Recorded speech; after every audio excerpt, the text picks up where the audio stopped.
네, 오늘은 사도행전 8장 26절부터 40절까지 말씀으로 나도 누군가의 빌립이 되기 원합니다 라는 제목으로 하나님 말씀을 함께 나누겠습니다.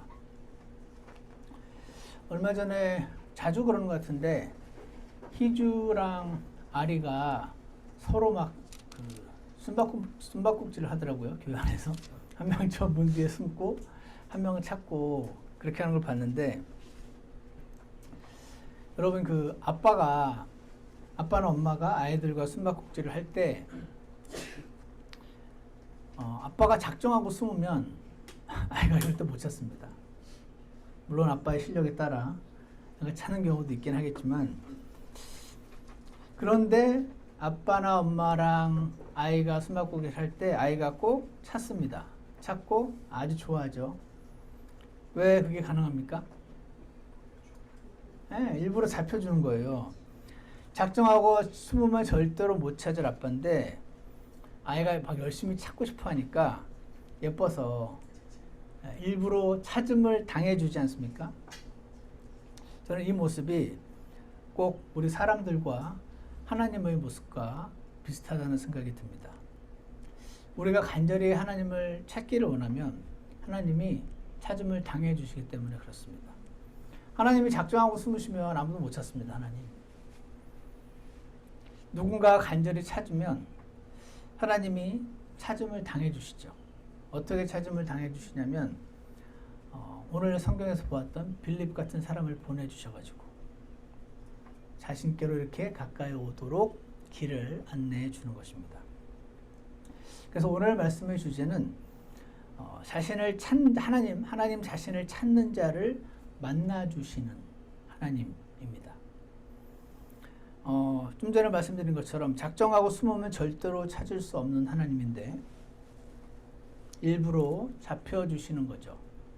아버지가 자기 딸에게 일부러 잡혀주고 좋아하고 만족하는 모습 보고 싶어가지고 하는 것처럼, 오늘 이디오피아 내시가 하나님을 간절히 찾고 있었던 사람으로 보이는데, 이 사람이 하나님이 보내주신 빌립이라는 사람을 통해서 어떻게 하나님을 알게 되는가 하는 과정을 한번 살펴보면서 여러분과 저도 누군가에게 빌립이 되기를 원한다는 고백을 설교 후에 드리게 되셨으면 좋겠습니다.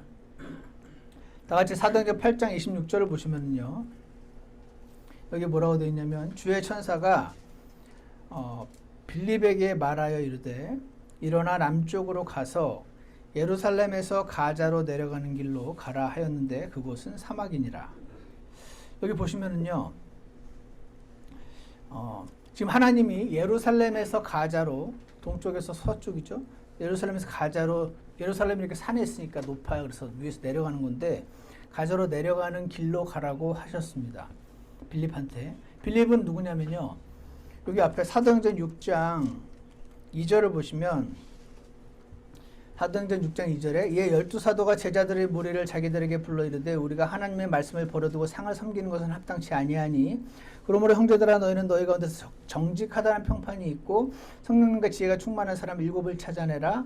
우리가 이 일을 그들에게 맡기고 오직 우리는 계속해서 기도와 말씀 사역에 전념하리라 한 다음에 했던 5절에 보시면은 온 무리가 이 말을 기쁘게 여기고 믿음과 성령님이 충만한 사람 스데반과 빌립과 할 때의 빌립입니다. 그러니까 사도들이 하나님 말씀을 사역을 하는데 너무 이제 바쁜데 날마다 나누어주는 배급품이 나는 왜 저 사람은 주고 나는 왜 안 줘요 하면서 이렇게 분쟁이 일어나니까 이 일을 전담해서 맡을 사람들을 뽑았습니다. 그래서 스데반을 비롯한 7 집사라고 표현하기도 하고, 어쨌거나 사도들이 일을 할 수 있도록 옆에서 도와주는 동역자들이었어요. 그 중에 한 명이 정직하다고 평판을 듣고 성령이 충만했던 빌립이라는 사람이었는데, 이 빌립이 다시 오늘 8장 26절 보시면 이 빌립에게 주의 천사가 빌립에게 말을 한 겁니다. 일어나서 저쪽으로 가라고. 그랬을 때 27절 보시면은요, 그가 일어나서 가는데 보라 에디오피아 사람 에디오피아 사람 곧 에디오피아 사람들의 여왕 간닥의 밑에서 그녀의 모든 국고를 맡아 큰 권세를 가진 내시가 경배하러 왜 뭐 하러 왔다고요? 경배하러 예루살렘에 왔다가 돌아가면서 자기 병거에 앉아 대언자 이사야의 글을 읽더라 라고 말씀을 하고 있습니다. 지금 지금 이디오피아랑 위치가 비슷한데 조금 차이는 있더라고요.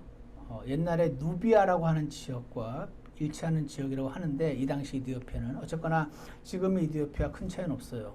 거기에 있는 한 흑인이겠죠? 흑인이 아니면 지금 우리가 아는 이집트 사람 같은 그런 외모의 사람이 당시에 이디오피아 여왕 간닥의 캔디스라고 하는 여왕이 아주 강력한 여왕이었나 봐요. 그 여왕의 밑에서 이제 여러 명의 내시가 있었겠지만 그 중에 한 명이 아마도 유능하지 않았을까. 유능하고 정직하고 그래서 여왕의 신뢰를 받아서 돈을 관리하는 국고를 관리하는 그런 역할을 맡았던 내시가 자세히 나와 있지는 않지만 어떻게 해서 이스라엘의 하나님을 알게 된 거죠. 그래서 구약 성경에는 뭐라고 되냐면 그 1년에 3번은 최소한 예루살렘에 직접 와서 하나님께 경배를 드리라고 했기 때문에 아마도 이 이디오피아 내시는 하나님을 아는 사람이었기 때문에 하나님을 경배하고자 그 먼 나라에서 예루살렘까지 온 거예요. 경배를 하고 내려가는 길이다 이렇게 적혀 있는데 성경에서 이런 사람들을 가리켜서 영어로는 God-fearers, 하나님을 두려워하는 자들이라고 부릅니다. 그러니까 어떻게 하다가 그 이디오피아 그 지역이 어떤 신을 숭배하는지 모르지만 분명히 하나님은 아닐 거고 뭔가 그 지역의 어떤 신을 섬기는 사람이었을 텐데 누군가를 통해서 하나님을 알게 된 거죠. 이스라엘에 하나님이란 분이 신이 있는데 온 우주를 다 만들었대. 그러니까 이스라엘은 그 지역의 신이 아니고 온 세상의 신이 있대 라는 말을 듣고 관심을 가지고 이렇게 하다 보니까 이 사람들이 굉장히 도덕적으로 살고 뭔가 매력을 느꼈을 겁니다. 그런 사람들이 완전히 이스라엘의 그 유대교로 개종하면은 converts라고 불러요. 개종자들. converts는 이런 God-fearers, 이스라엘 하나님 알긴 알았어요. 그리고 모세 율법을 비롯해서 하나님이 직접 이렇게 책을 써서 사람들에게 줬대. 그래서 그 모세 율법을 나도 이대로 따르고 싶습니다라는 고백까지는 드렸어요. 하지만 아직 할례를 받지 않았고 아직 침례를 받지 않았어요. 그래서 이런 God-fearer들이 하나님의 존재는 이제 아는 거죠. 우리도 하나님의 존재는 알지만 구원 못 받을 수가 있거든요. 하나님을 믿는다는 것은 하나님의 존재를 믿는 것과는 좀 다릅니다. 하나님의 존재를 반드시 믿어야 하고 플러스 그분이 나를 위해 무슨 일을 하셨는가를 알아야 구원받을 수 있는 것처럼 이 God-fearers는 그래서 1년에 몇 번 오는지 모르지만 최소한 한 번은 지금 그 먼 길을 온 거 아닙니까?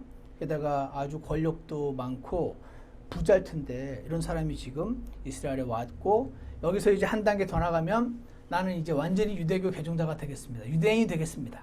하고 고백을 드리고 할례를 받고 물침례를 받고 유대인에게 속하게 되는 그런 컨버스가 되기 전의 아직 God-fearers 상태라고 성경학자들이 얘기를 합니다. 자, 그래서 이 사람이 돌아가면서 왔다가 이스라엘의 하나님을 경배를 하고 자기 나라로 돌아가는 길인데 거기에 28절에 돌아가면서 자기 병거에 앉아서 대언자 이사야의 글을 읽더라 라는 말이 나와 있습니다. 병거에 앉아서 성경책을 읽는 게 쉬울까요? 여러분 여행 가실 때 성경책 읽으십니까? 비행기 안에서? 너무 경쟁자가 많죠. 영화도 있고 다운로드 받아놓은 뭐도 있고 여행할 때 성경책을 은근히 잘 안 읽게 됩니다, 여러분. 비행기 안에서 아까 그런 거 보지 성경책 안 읽거든요. 왠지 좀 작정하고 읽어야 될 것 같고 이렇게 좀 집중해야 될 것 같고 이런 생각이 있어서 그럴 것 같기도 한데 어쨌거나 물론 이 내시가 살던 당시는 경쟁자가 좀 적었겠죠. 유튜브도 없었고 다운로드 받는 것도 없었겠지만 하지만 그때도 분명히 경쟁자는 있었을 겁니다. 그러니까 이 내시가 그 이디오피아로 돌아가는 그 병거 마차에 타서 이렇게 덜컹덜컹 하면서 갈 텐데 거기서 성경을 읽었다는 거는 적은 일은 아니에요. 뭔가 하나님을 찾고자 하는 사람이었다는 게 저는 분명하다고 생각을 합니다. 하나님한테 관심이 있으니까 일단 God fears 단계까지는 왔을 거 아니에요. 이 먼 길을 그 이스라엘 하나님 경배하겠다고 그 예루살렘 있는 성전까지 온 거 아닙니까? 그러니까 하나님에 대해서 관심이 있고 하나님을 좀 더 알고 싶고 하는 그런 사람이었을 겁니다. 하나님을 다시 말해서 찾고 있는 사람이었을 겁니다. 그래서 하나님이 이 찾고 있는 이 사람에게 일부러 붙잡혀 주시는 장면을 우리가 지금 보게 되는 건데요. 방금 읽었던 26절을 보시면 주의 천사가 하나님이 보낸 그 메신저 심부름꾼인데 빌립에게 말합니다. 일어나 남쪽으로 가서 예루살렘에서 가자로 내려가는 길, 사막에 거기 가라고 그때에 그 장소로 가라고 얘기를 한 겁니다. 왜? 이 사람 만나게 하시려고. 이 사람 만나게 하시려고요. 온 우주를 다스리시는 하나님께서 지금 하나님을 막 찾고 싶어하는 어떤 그 사람이 있는데 그 한 사람을 만나게 하시려고 지금 예루살렘 교회에서 일이 아주 바쁜데 빌립이라는 한 사람을 굳이 콕 찍어서 이 사람을 만나게 지금 보내신 거예요. 이 사람을 주목하시는 거가 느껴집니다. 그래서 게다가 29절에 보면은 성령께서 빌립에게 이르시되 가까이 가서 이 병거에 합류하라. 이런 구체적인 지시까지 해줍니다. 이런 구체적인 지시 있으면 너무 좋을 것 같지 않습니까? 제가 예전에 한참 이제 그 구원받고 나서 또 갔을 때는 어디를 갈 수가 없었어요.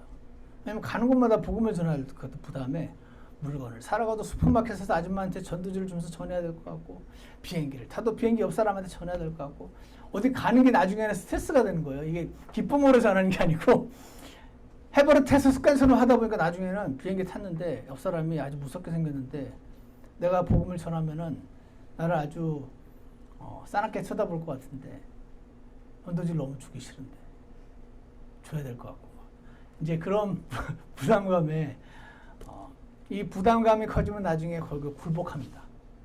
너무 힘들어서 이렇게 못 살겠다. 이렇게 하는 단계까지 갔었는데요.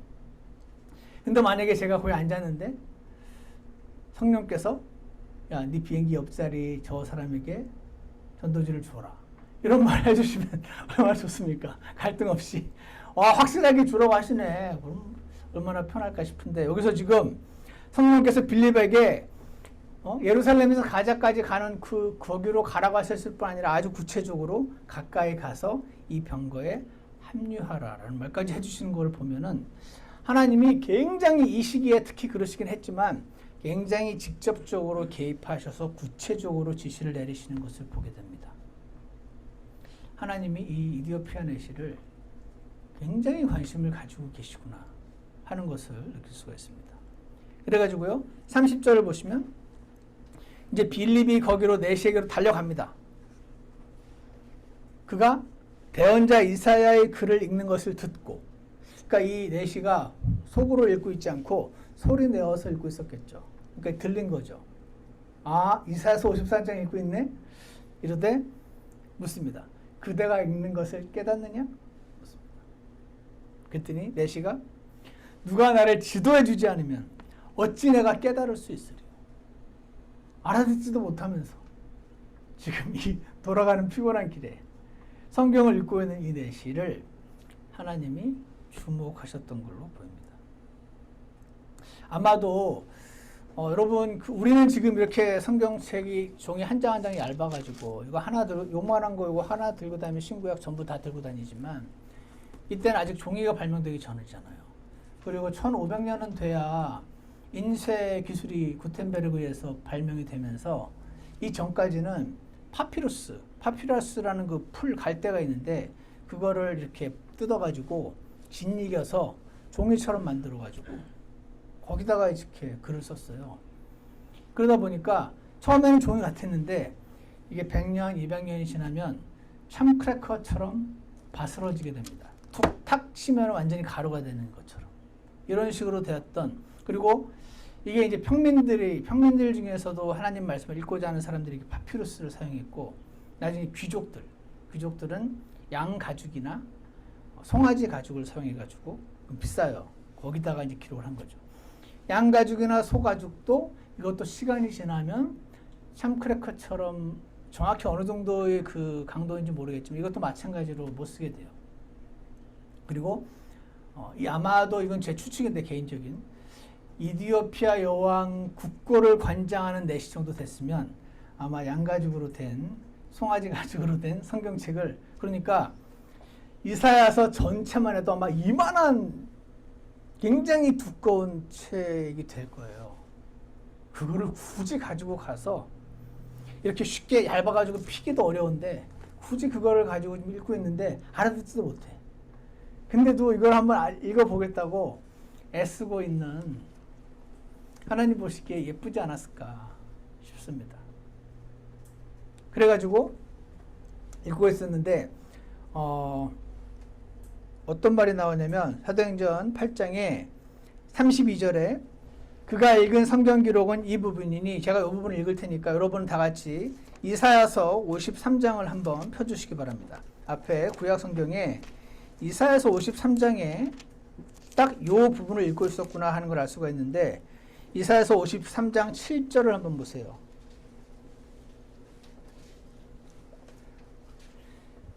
구약 성경은 히브리어로 기록이 됐거든요.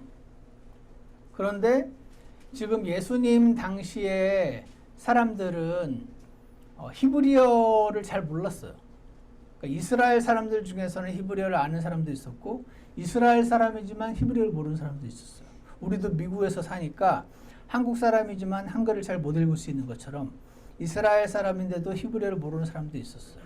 당시의 링구아 프랑카라고 부르는 공용어는 그리스어답니다. 그래서 원래는 히브리어로 기록된 구약 성경을 그리스어로 번역한 성경을 보기도 했고, 그리고 아람어라고 하는 지금의 시리아어로 번역한 성경을 가지고 읽었을 테니, 구약 성경은 히브리어, 지금 이 내시가 본 성경은 아마도 히브리어가 아니고 자기 나라 말로 번역했던 성경이었을 가능성이 있고, 그거를 지금 우리는 영어로 번역된 성경을 한글로 기록해 놓은 걸 좀 읽고 있는 거예요. 이해가시죠? 그래서 여러분은 지금 이사야서 53장 7절을 펴시고, 저는 사도행전을 읽어보겠습니다. 이사야서 53장 7절을 보시고요.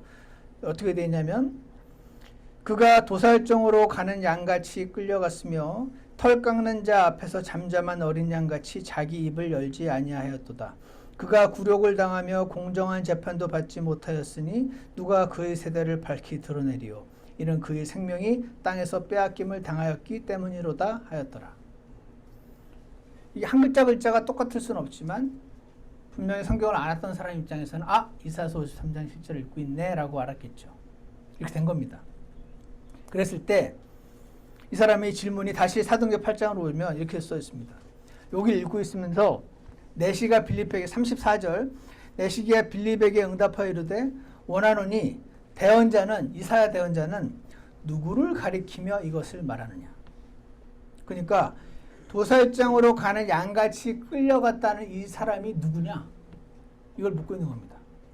자기를 가리키느냐, 이사야가 자기 자신을 가리켜서 자기가 이사야가 그 양같이 끌려간다고 말하는 거냐, 아니면 어떤 다른 사람을 가리키느냐라고 질문을 하고 있습니다. 사실 굉장히 이 말씀을 이해하고자 하는 사람에게 있어서 굉장히 정확한 질문이죠.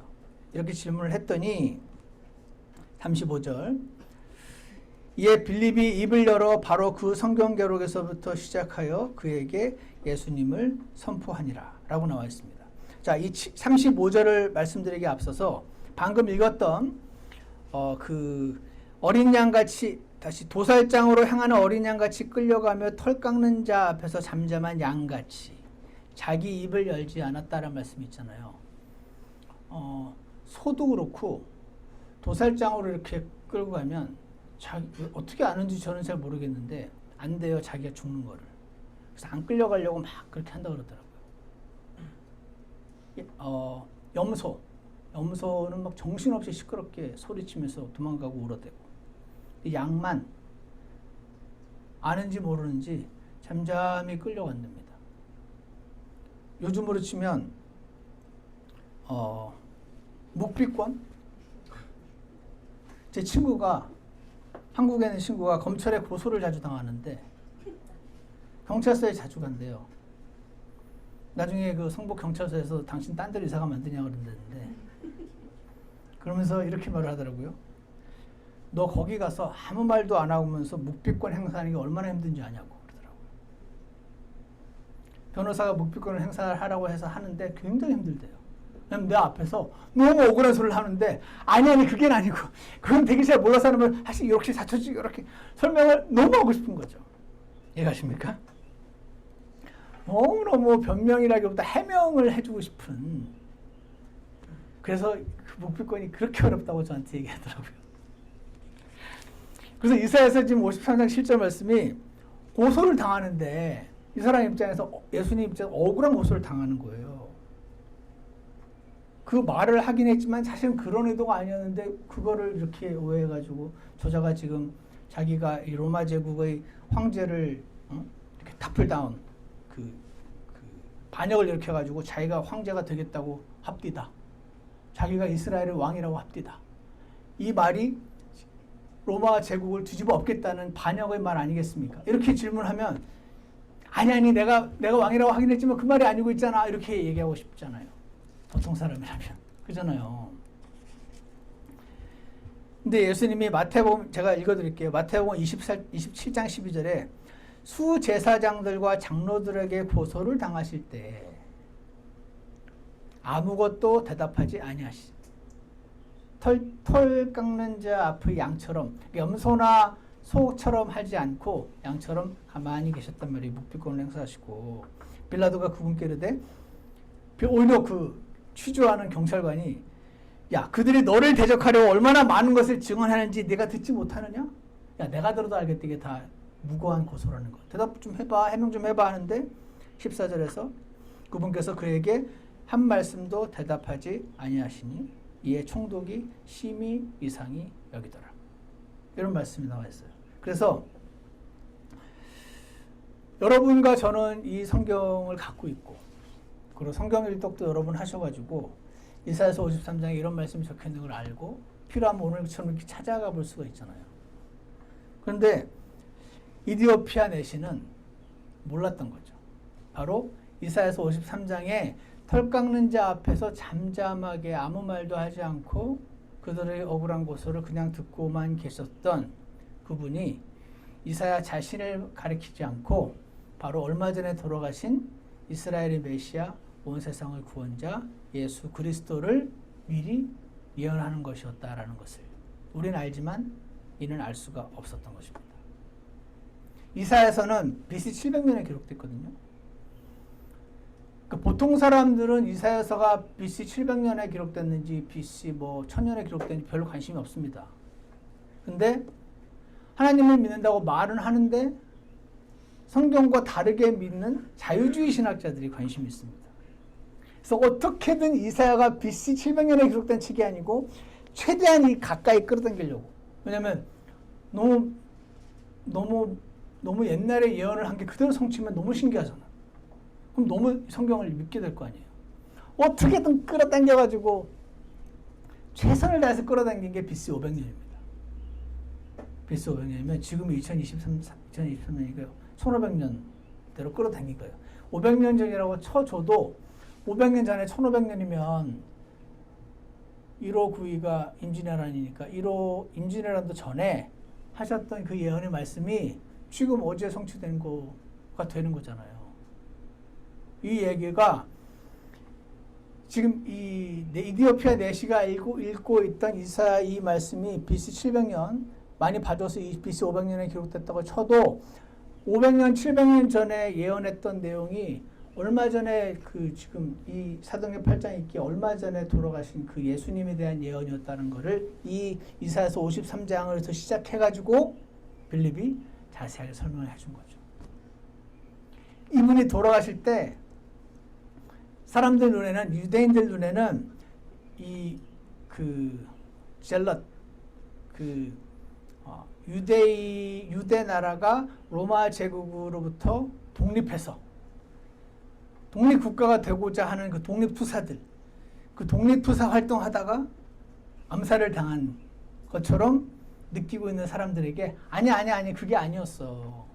만약에 그런 거였다면 해명도 하고 어떻게든 자신을 드러내려고 하셨겠지. 이분은 바로 700년 전에 기록된 이사야서가 기록했던 바로 그분이야. 이스라엘 메시아. 그분이 죽임을 당한다고 써있잖아. 지금의 저 바리새인들은 어떻게 메시아가 왔는데 죽임을 당할 수 있냐고 막 안 믿겠다고 막 그러지만 여기 기록된 대로 지금 일을 이루셨어. 이분이 바로 하나님이 보내신 메시아가 맞아. 라고 알고자 하는, 도대체 이게 누군가 궁금했던 이 내시에게 빌립이 다가가서 쫙 이사야부터 해가지고 설명을 기가 막히게 하지 않았을까요? 했더니 그렇구나. 내가 기다리고 있었는데 이분이 얼마 전에 죽은 분이 바로 메시아 맞네 라고 깨닫게 된 겁니다. 그래가지고 이 내시의 눈이 열려서 이분이 그분이었냐고 하고 예수님을 받아들이게 되는 장면이 오늘 여러분과 제가 읽었던 이 장면입니다. 하나님을 막 찾고 있던 내시에게 붙잡혀 주신 겁니다. 하나님께서 사람을 보내셔가지고. 그래서 이거는 이제 상상의 영역인데 이 내시는 뭐 그렇게 알고 싶었을까요?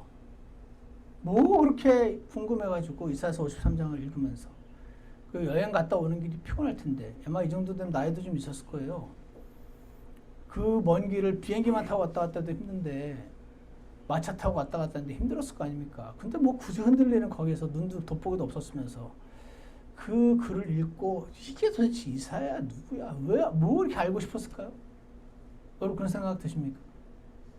알고 싶지 않은데 가서 이사야가 알고 싶느냐 그러면 됐어 왜 이럴 거 아닙니까? 알고 싶어 죽겠는데 누가 가르쳐준 사람 없고 답답해 죽겠는데 지금 빌립이 나타나가지고 그 사람이 누군지 아느냐 하면서 성경을 막 풀어서 설명을 해주면서 제시해줬을 때 내시의 눈이 열렸던 거 아닙니까? 그래서 뭐 그렇게 하고 싶었을까? 뭐 애초에 그렇게 이 여행하는 길에 뭐 이사야 뭐죠? 스크롤 두루마리 더미를 이렇게 무거운데 이거를 굳이 마차에다 싣고 와서 읽고 뭐 그렇게 읽고 싶었을까? 라고 생각을 할 때 우리는 그 상황에 대해서는 알 수는 없지만 추측은 할 수 있는 것 같아요. 왜냐면 이 사람은 분명히 부자였을 거거든요. 그러니까 돈으로 채워지지 않는 뭔가를 느꼈던 거죠. 권력도 있었어요. 정치가로서 성공한 사람이죠. 그러니까 돈도 있고 명예도 있고 권력도 있고 쾌락도 자기가 원하는 건 다 가졌겠죠. 근데도 채워지지 않으니까 그래서 저는 찾고 있었을 것이라고 생각하는 바입니다. 오늘 아침에 우리 주일학 중고등부에도 말씀을 드렸었는데 이 부분이 모든 사람에게 있나 봐요. 그래서 1800년대 사람인가? 블레이즈 파스칼 아시죠? 철학자. 파스칼이 그런 말 했습니다. 사람에게는 하나님으로만 채워지는 빈 공간이 존재한다. There's a vacuum which is to be filled by God only. 그러니까 아무리 이 공간에다가 돈으로 채워도 권력으로 채워도 쾌락으로 채워도 안 채워지는 거예요. 집어넣을수록 이 욕망이 더 불타기만 하고 도저히 만족되지 않는 그거 하나님으로만 만족된다. 그래서 그 vacuum이 존재한다고 파스칼이 예리하게 글도 써놓은 걸 볼 때 아마 모든 사람이 물론 그렇다고 돈이 없으면 만족이 되는 그런 것도 아니에요. 오늘 아이들에도 얘기했습니다. 돈이 많다고 만족되지는 않아. 그렇다면 가난하다고 만족되지도 않아. 그러니까 일단 돈은 많아도 괜찮아. 자, 그렇습니다. 하지만 그것만 알아야 돼. 근데 아무리 많아도 안 채워진다는 걸 알아야 돼. 하나님으로만 채워지는 부분이 있어, 사람은. 그래서 그렇게 찾고 있던 이 내시를 내시는 그러니까 이스라엘의 하나님이 다르신 건 달라. 다른 신들은 다 이 신도 섬겨도 되고 나도 섬기고 쟤도 섬기고 다 섬겨줘 이렇게 말하는데 이분은 딱 나 외에 다른 신은 없다 그러고 잘못 들으면 너무 독선적인 거 아니야? 싶은 말이기도 한데 또 다르게 보면 진짜 맞으니까 저런 말을 하겠지. 예를 들어서 우리 아들들한테 나 외에 너희 아빠가 아무도 없어. 동네 좋은 아저씨들이 있는데 다 나만 아빠야. 그건 너무 독선적이에요. 그럴 수 있습니까? 사실인데. 그러니까 나 외에는 다른 신이 없느니라 그런 말씀도 to some ears 어떤 사람의 귀에는 독선적으로 들릴지 모르겠으나 팩트니까 할 수가 없는 거죠. 그래서 그렇게 말하는 이 하나님은 이 신이 도대체 알고 싶은데 하고 찾았던. 근데 그 찾는 것 자체가 사실은 하나님으로만 채워질 수밖에 없는 그 공간을 채우고자 하나님을 갈구하고 있었던 한 영혼이었었던 것을 하나님께서 보시고 보내주신 거 아닙니까? 제가 이 말씀을 들으면서 내시 입장에서 한번 보세요. 내시 입장에서도 보면은 이 이사야서 25장, 53장 읽으면서 너무 궁금했어요. 이 누구지? 이사야인가? 양처럼 털깡 잡아서 잠잠히 입고 있다는 게 진짜 양은 아닌 것 같고 누구지? 궁금했었는데 이 사람을 만나니까 설명을 들으니까 확실하네. 팍팍팍 귀에 꽂히는 겁니다. 얼마나 좋았을까요? 그 양이 바로 예수님이었음을 성경 다른 곳을 이렇게 찾아가면서 보여줬던 그런 사람을 만난 게 얼마나 축복이었나 그런 생각이 들었습니다. 그러면서 예전에 제가 신학교 가서 만났던 닥터 헐링거라고 있어요. 제가 이 분을 만나서 이분의 그 성경 설명을 들을 때 제가 이렇게 완전히 이해가 되지 않고 궁금하다 싶었던 것들이 막 다 채워질 때 제가 마치 내시가 빌립을 만난 것처럼 얼마나 뛸 듯이 기뻤는지 내가 궁금한 걸 가르쳐 줄 수 있는 선생님을 만난다는 것은 얼마나 큰 축복인지 저는 이 내시를 보면서 예전 그 일이 한번 잠깐 떠올랐습니다. 그래서 다시 8장 35절로 와보시면요. 빌립이 이사야서 이제 53장을 읽으면서 복음을 설명한 거죠. 35절. 이에 빌립이 입을 열어 바로 그 성경 기록에서부터 시작하여 그에게 예수님을 선포하니라. 제가 예전에도 한번 보여드린 적이 있었는데 이런 거예요. 자, 내시가 꼭 이렇게는 안 했겠지만 지금으로 치자면 내시가 이제 빌립이 이렇게 말해요. 자, 이게 내시 당신이야. 당신이 태어나면서부터 죽는 날까지 지은 저지른 잘못들을 여기 다 적어놨다고 생각해봐. 그럼 요거는 요게 죄야, 죄. 그러니까 당신은 평생 이렇게 죄를 지었어. 이대로 죽으면은 이 죄를 가지고 하나님 앞에서 만나서 이 죄들 때문에 영원한 저주를 받게 돼. 근데 당신이 읽었던 그 털 깎는 자 앞에서 잠잠했던 그 양이 그가 생명을 빼앗김을 당한다는 그 양이 바로 하나님이 당신을 내시를 사랑해서 예수님을 보내셔서 그 예수님께 당신이 평생 지을 이 모든 죄를 전부 다 전가하시고 impute 하시고 reckon 하시고 원래 죄의 값 싹슨 사망이라서 이 죄를 가지고 있는 당신을 징계하시고 처벌하셔야 되는데 이 죄를 예수님께 전가하신 다음에 대신 예수님을 치셨어. 이 예수님이 죽고 묻히고 부활하셔서 당신의 죄를 다 처리했어. 당신의 죄는 어디 갔게? 이렇게 저는 복음을 전할 때 이렇게 하지만 내신이 이렇게 했는지 빌립은 이렇게 했는지 모르겠습니다. 어디 갔게? 저기 갔네 지옥에. 그래. 그래서 당신 죄를 대신 지시려고 죽으신 거야. 그분이 이렇게 죽으려고 오셨으니까 그 억울한 말을 하는데 묵비권을 행사하시고 한 말도 안 하신 거지. 이 말이 내가 갑자기 급조해낸 얘기가 아니고 당신과 내가 태어나기 700년 전에 기록된 이 말씀이라니까 했을 때 내시가 오 마이 굿네스 그랬던 거요? 이렇게 된 겁니다. 이렇게 된 거 아닐까요? 이래서 36절을 보세요. 예수님을 선포하니라. 그러면 36절에 그들이 계속해서 길을 가다가 요 사이에 한 문장이 생각되어 있습니다. 뭐가 생각되어 있죠? 성경 35절에 이에 빌립이 입을 열어 바로 그 성경 기록에서부터 시작하여 그에게 예수님을 선포하니라. 이에 내시가 믿었더라.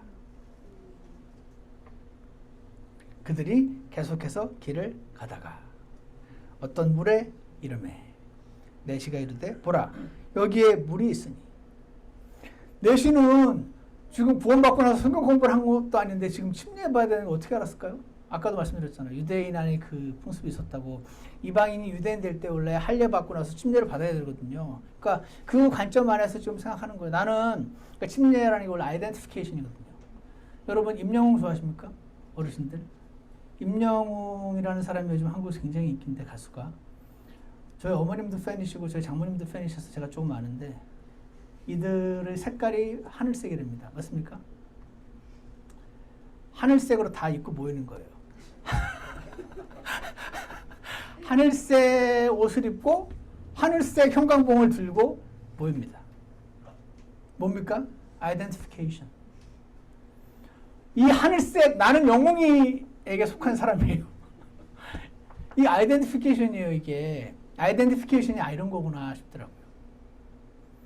침례라는 게 아이덴티피케이션이에요. 나는 이제 이방의 신들 아니고 예수님께 아이덴티파이 합니다. 영웅이 아니고 BTS 아니고 난 예수님께 아이덴티파이 합니다. 라는 표시로 침례를 받았던 거죠. 이방인 원래 유대인들은 이방의 그 우상 숭배를 하던 자들이 이제 할례를 받고 이스라엘 하나님 창조주 하나님께 나는 아이덴티파이 하겠습니다. 라는 표시로 할례를 받았던 거죠. 그러니까 성경 공부를 안 했어도 그냥 유대인의 God fearers로서 예수님을 받아들이는 거구나. 할례를 받아야 되는 게 아니고 예수님을 받아들이는 거였구나 라고 깨닫고 길을 가다가 그러면 이제 나 침례 받아야겠는데? 라고 한 겁니다. 그래가지고 어떤 물의 이름은 내시가 이르되 보라 여기에 물이 있으니 무엇이 내가 침례 받는 것을 방해하려. 나는 이제 예수님께 아이덴티파이 하고 싶은데요. 나는 이제 하늘색 들고 그 봉 들고 따라다니고 싶은데요. 한 겁니다. 그랬더니 37절 빌립이 이르되 만일 그대가 마음을 다하여 믿으면 받을 수 있느니라. 여러분 이게 놀라운 말이에요. 왜냐하면 얘네 같았으면 당신이 그러면 할례를 받으면 침례를 받으리라 이렇게 대답을 해줘야 돼요. 원래 유대인 같으면. 아니면 Baptismal Regeneration이라는 잘못된 가르침이 초대교회에 들어왔었는데 그 가르침에 따르면 믿으면 침례를 받을 수 있느니라 아니고 침례를 받음으로써 구원을 받느니라 이렇게 말을 해줘야 돼요. 그것도 아니고 이것도 아니고 뭐라고 했습니까? 그대가 마음을 다하여 믿기만 하면 당신 이미 구원 받은 사람이야. 구원 받은 사람이니까 이제 예수님께 아이덴티파이만 하면 돼 라고 받을 수 있느니라 침례를 얘기를 해준 거죠. 그랬더니 그가 응답하여 이르되 예수 그리스도께서 하나님의 아들이심을 내가 믿노라. 예수님이 하나님의 아들이심을 믿는다란 말은 여러 가지 내용이 함축되어 있는 표현입니다. 예수님이 하나님의 아들이라는 거 하나만 믿으면 되는 게 아니고 예수님이 아까 보여드렸던 예수님이 하나님 보내셨던 그 메시아인데 그분이 이사야서 53장에 기록되어 있었던 거 알겠고 그분이 내 죄 때문에 본인 죄 때문에 내 죄 때문에 죽으셨고 그러니까 양처럼 털강루지 앞에서 잠잠하셨고 그래서 죽임을 일부러 당하셨다는 말씀이 이사야서 53장에 나오고 그가 부자와 함께 무덤을 같이 했다는 말도 나오고 범죄자들과 함께 계수되었다는 말도 나오고 예수님 돌아가셨을 때 그 강도들과 같이 죽었잖아요. 범죄자들과 함께 계수되었고 아리마대 요셉에 묻히고 이런 모든 것들이 예수님이 태어나시고 죽기 700년 전에 기록되어 있던 이 모든 내용을 볼 때 이분은 정말 하나님이 보내신 분 맞습니다. 저는 이분이 제 죄를 다 가져가신 것도 믿습니다. 저는 이분께 속해서 이분을 따르고 싶습니다. 이 모든 고백을 종합해서 나는 이분이 하나님의 그리스도께서 하나님의 아들이심을 내가 믿노라 라고 말을 하고 그래서 오케이 명령하여 병거를 멈추게 한 뒤 빌립과 내시가 둘 다 물속으로 내려가서 내시에게 침례를 줬다. 당시 유대인들의 풍습은 옷을 다 벗고 혼자 들어갔다 나온다고 하더라고요. 지금하고 좀 달라요. 어쨌거나 의미는 동일한 것 같아요. 아이덴티피케이션. 아, 나는 몰랐어요. 나는 이제 예전의 내 시간이라 새로운 그리스도인으로 살고 싶습니다. 예수님께 아이덴티파이해서 이 고백을 드리고 침례를 준 거죠. 그래서 물속에서 이제 나와서 올라올 때 주 영께서 빌립을 채워 사라졌어. 바쁘세요 하나님이. 지금 저기 또 하나 있거든요. 그래서 일부러 특별히 한테 보내준 다음에 또 이제 저기로 순간적으로 확 이제 순간이동을 시키신 것 같아요. 그랬을 때 어떻게 됩니까? 내시는 그를 더 이상 못 보고 기뻐하며 얼마나 기뻤을까요? 제가 구원받았을 때도 생각나고 제가 닥터 할링걸 만났을 때도 생각이 나고 기뻐하며 자기 길을 가되 빌립은 이제 저기 나타나가지고 또 이제 말씀을 선포했다 이런 말씀 나와 있잖아요. 자, 그래서 여기서 우리는 내시도 기쁘고 찾던 아빠를 찾았으니까. 그렇죠? 하나님도 기뻐요. 하나님 왜 기쁩니까? 아빠가 이제 싹 잡혀졌던 애가 찾았다고 막 좋아하니까 기쁜 거죠. 아빠들이 잡혀주면서 기뻐하지 않습니까? 빌립도 기뻐요. 빌립은 왜 기쁘죠? 남의 부자가 상봉했는데 왜 기쁩니까? 빌립은? 존재의 이유가 확인됐잖아요. 아, 내가 이러려고 살아있었네. 사람이 밥만 먹고 사나. 그런 거예요. 아, 내가 필요하네, 어딘가에? 저는 그 부분이 컸다고 생각합니다. 한 사람이 간절히 찾는데 아빠가 잡혀주고 싶은데 나를 보내셔서 와, 내가 쓰임받았네. 자기 존재의 이유가 확인된 거 아닙니까? 그래서 기뻤어요. 모두가 기쁜 장면을 우리가 봤습니다. 그래서 우리는 알 수 있습니다. 하나님은 내시처럼 그가 흑인이든, 여러분 그거 아십니까? 미국이 이게 원래 백인 위주의 사회다 보니까 최초의 신약 그리스도인으로서 구원받은 사람이 이 사도행전 8장의 흑인 내시거든요. 자꾸 이거를 못 본 척해요. 자꾸 사도행전 10장에 고넬료래. 고넬료는 로마 사람 백인이잖아요. 그러니까 최초의 구원받은 사람이 자꾸 사도행전 10장이래. 아니에요. 사도행전 8장에 내시입니다. 왜 내셔야 되느냐? 내셔야 되는 게 아니고 그냥 8장에 적혀있기 때문에 그렇습니다. 이 최초의 구원받은 사람, 그가 피부색이 무엇이든, 그가 사회적 지위가 무엇이든 아무 상관없이 하나님을 찾고자 하는 사람, 만나고자 하는 사람을 꼭 만나주시는 분이시구나 하는 것을 보게 되는 것입니다. 사랑하는 여러분, 여러분도 누군가에게 빌립이 되기를 원하실 줄 믿습니다. 믿으시죠? 그러고 싶으시죠? 한편으로 생각하면 아, 귀찮아요 목사님. 그러면 나 게임할 시간도 없어요. 그럴 수 있거든요. 그런데 시간이 지날수록 누군가에게 빌립이 되었을 때 이 하나님이 주시는 만족감이 너무 커서 중독이 되는 거예요. 지금도 누군가가 빌립을 필요로 하고 있는 사람이 있을 거란 말이죠. 나를 필요로 하는 사람이 있을 거란 말입니다. 그들을 주님 제가 빌립처럼 서브할 수 있게 도와주세요. 이렇게 기도하시기를 원합니다. 겸손한 거 원래 좋죠. 제가 지난주에 그런 말씀 드렸는데 모세도 그랬고 사울도 그랬고 꽤 겸손했어요. 근데 겸손하다 보니까 나는 못한다. 나는 못하면 다른 사람을 보내셔서 나는 빌립이 까면 안 됩니다. 주님. 내가 하는 생활 이 꼴을 보십시오. 내가 무슨 빌립입니까? 이럴 수 있단 말이에요. 이런 사람이 좀 나아요. 내가 빌립인데 왜 나 안 보내요? 나 안 보내네. 나 이미 나갈래. 이렇게 하는 사람보다는 낫습니다. 나는 못하는 사람이 더 낫다고 개인적으로 생각합니다. 그런데 우리가 기억할 것은 하나님께 받은 게 있으면 나누어 줄 수 있게 달라고 기도하시기를 원합니다. 이상하게도 원래는요, 받은 게 있으면 나눠주면 내 거 없어지잖아요. 내가 돈을 100불을 받았어요. 그 100불로 사면 100불 사라지잖아요. 근데 이 하나님이 주시는 건 나눠주는데 이게 안 없어져. 오히려 더 많아져요. 와, 그런 경험 해보셨습니까? 이상한 받았는데 갖고 있으면 점점 사라지는데 나눠주면 이제 이상하게 더 채워지고 더 커지고 막 이런 신기한 경험 해보셨습니까? 받은 걸 나눠줄 때 내 것이 줄어들기는커녕 오히려 늘어나는 이 신기한 선물. 나눠줄 때 오히려 더 많아지는 이 신기한 선물. 하나님을 아는 지식. 하나님으로부터 얻은 만족. 이런 것들을 나를 통해서 들어야 하는 사람이 있다 하는 것을 믿으시기 바랍니다. 그 사람에게 반드시 내가 필요하다. 그래서 그러한 사람들을 만나게 해주시라고 기도하시기 바랍니다. 그래서 그들에게 축복이 되어주는 삶을 사시기를 원합니다. Be a blessing to them.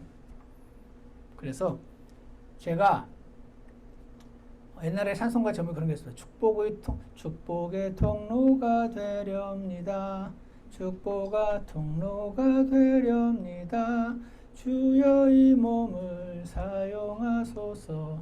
축복의 통로가 되렵니다 하는 찬송가 있습니다.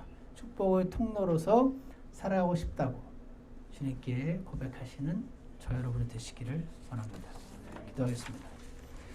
선하신 하나님 아버지, 오늘 빌립을 사용하셔서 간절히 찾기를 원하는 아이에게 일부러 찾음을 당해주시는 아버지 하나님의 모습을 보았습니다. 주님, 이 일이 더 많이 이루어지게 해주시고 그 일에 부족하지만 저희도 빌립으로 사용될 수 있도록 주님께서 인도해 주시기를 간절히 원합니다. 감사를 드리며 예수님 이름으로 기도드렸습니다. 우리 다 같이 찬송가 402장 함께 부르시겠습니다.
오늘 말씀에 반응해서 나도 누군가의 빌립이 되기 원한다는 고백을 주님께 드리시는 시간이 있기를 원합니다.